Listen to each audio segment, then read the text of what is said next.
KLFിൻ്റെ രണ്ടാമത്തെ ദിവസത്തിലാണ്. 7 ഇടങ്ങളിലായി ഒരേ സമയം നടക്കുന്ന വിവിധ സെഷനുകളിൽ പങ്കെടുക്കുക എന്നത് അപ്രാപ്യമായ ഒന്നാണ് എന്ന് പറയേണ്ടതില്ലല്ലോ. അപ്പോൾ നമ്മൾ ഒരുപാട് സെലക്റ്റീവ് ആവുകയും നമുക്കിഷ്ടമുള്ള നമ്മൾ കാണാൻ ആഗ്രഹിക്കുകയും കേൾക്കാൻ കൊതിക്കുകയൊക്കെ ചെയ്യുന്ന ആളുകളുടെ സെഷനുകളിലേക്ക് നമ്മൾ പോകുന്നതിൽ തെറ്റില്ല എന്ന് പറയാം. വിവിധ സെഷനുകളിലായി കേരളത്തിൻ്റെ രാഷ്ട്രീയ പ്രമുഖരായിട്ടുള്ള ആളുകൾ, കേരളത്തിൻ്റെ സിനിമാ താരങ്ങളായിട്ടുള്ള ആളുകൾ, കേരളത്തിൻ്റെ പ്രിയപ്പെട്ട കഥാകാരന്മാരും കഥാകാരികളും, അങ്ങനെ ഒരുപാട് പ്രിയപ്പെട്ട ആളുകളുടെ പ്രോഗ്രാമുകൾ ഇന്നുണ്ട്. ഏറ്റവും കൂടുതലായി ആളുകൾ വന്നെത്തിയത് എന്നൊരു പക്ഷേ നമ്മുടെ പ്രിയപ്പെട്ട തമിഴ് നടൻ പ്രകാശ് രാജിൻ്റെയും മണിരത്നത്തിൻ്റെയും ഒക്കെ സെഷനായിരുന്നു. അതുപോലെ തന്നെ മറ്റൊരു സെഷനാണ് ഇതേ സ്റ്റേജിൽ വെച്ച് നടന്ന സ്റ്റീഫൻ ദേവസി ആട്ടം ഗ്രൂപ്പിൻ്റെ തകർപ്പൻ പെർഫോമൻസ്. അത് ആളുകൾ തിങ്ങി നിറഞ്ഞ് നിൽക്കാൻ ഒരിടം പോലും ഇല്ലാതാക്കി എന്ന് പറയുന്നതാവും ശരി. നിങ്ങൾ ഈ ക്രൗഡ് കാണുക. ആളുകൾ നിലത്തിരുന്നാണ് അവരെ വീക്ഷിക്കുന്നത്, അവർ പറയുന്നത് കേൾക്കുന്നത്. നമുക്കറിയാം, നമ്മൾ പറയുന്നത് കേൾക്കാനും നമ്മൾ പറയുന്നത് ആസ്വദിക്കാനുമൊക്കെ ആളുകളുണ്ടാവുമ്പോൾ ആ സെഷൻ കൈകാര്യം ചെയ്യുന്ന ആളുകൾക്കും വളരെ ഭംഗിയുണ്ടാവും എന്ന് തോന്നുന്നു. പാരഗണാണ് ഇവിടെ ഫുഡ് സപ്ലൈ ചെയ്യുന്നത്. ആ പൊറോട്ട അടിക്കുന്നത് നമ്മൾ എത്ര മനോഹരമായിട്ടാണ് കാണുന്നത്. ഇതുപോലുള്ള വലിയ പ്രോഗ്രാമുകളൊക്കെ പാരഗണാണ് എടുക്കാറുള്ളത് എന്ന് നമുക്കറിയാം. അവിടുത്തെ ഒരു ചായയും ഒരു പലഹാരവും ഒക്കെ കഴിച്ചു. രാത്രിയാവുകയാണ്.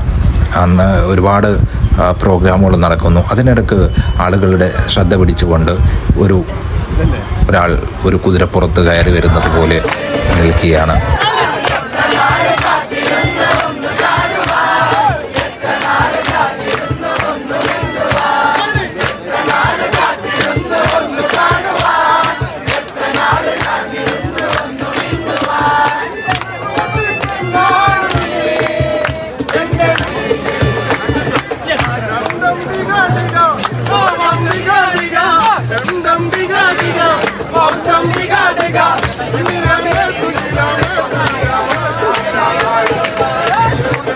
പാട്ടും കോളും ഡാൻസും വരയും എല്ലാം മറ്റൊരിടത്ത് നടന്നുകൊണ്ടിരിക്കുകയാണ്. എത്ര മനോഹരമായാണ് ആളുകൾ സന്തോഷത്തോടെ ഇതെല്ലാം കാണുന്നത്, സ്വീകരിക്കുന്നത്, അതിൽ പങ്കുകൊള്ളുന്നത്. കലാകാരന്മാരും കലയുമില്ലാത്ത ഒരു സമൂഹത്തെക്കുറിച്ച് നമുക്ക് ചിന്തിക്കാൻ പോലും പറ്റില്ല എന്ന് വളരെ എളുപ്പം പറയാൻ സാധിക്കും. ആദ്യകാലത്ത് രാജകൊട്ടാരങ്ങളിൽ പോലും രാജാവിൻ്റെ തൊട്ടടുത്തായി കലാകാരന്മാരെ ഇരിപ്പിടം ഒരുക്കിയിരുന്നു എന്ന് നമ്മൾ മനസ്സിലാക്കണം. നമ്മുടെ ചരിത്രത്തിൽ എപ്പോഴും കലാകാരന്മാർക്ക് നല്ല സ്ഥാനങ്ങൾ ആളുകൾ കൽപ്പിച്ചു കൊടുത്തിട്ടുണ്ട്.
ഇനി നിങ്ങൾക്ക് കാണാനുള്ളതാണ്, നിങ്ങൾ കണ്ട് അഭിപ്രായങ്ങൾ പറയാനുള്ളതാണ്.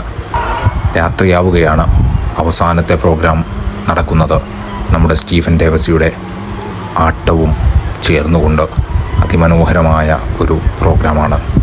അവസാനത്തെ ആളുകൾ അവിടേക്ക് ഒഴുകിക്കൊണ്ടിരിക്കുകയാണ്. അത്രമേൽ ആളുകളുണ്ട്. കഥ പറഞ്ഞ ബീച്ചിലൂടെ കൂട്ടുകാരുമായി കറങ്ങി നടക്കുന്ന ഒരുപാട് മനുഷ്യരെ നമുക്ക് അവിടെ കാണാൻ സാധിക്കും. കച്ചവടത്തിനായി രാജസ്ഥാനിൽ നിന്നും മറ്റും വരുന്ന ഒരുപാട് കുട്ടികൾ നമ്മുടെ കണ്ണിലെ ഒരു കണ്ണുനീർത്തുള്ളിയായി അവശേഷിക്കും. ഇവരുടെ ഭാവി എന്തായിരിക്കുമെന്നായിരുന്നു ഇപ്പോഴത്തെ ചിന്ത. അവർക്ക് അച്ഛനും അമ്മയും എന്തൊക്കെയായിരിക്കും അവർക്ക് വേണ്ടി ഒരുക്കി വെച്ചിരിക്കുന്നത്.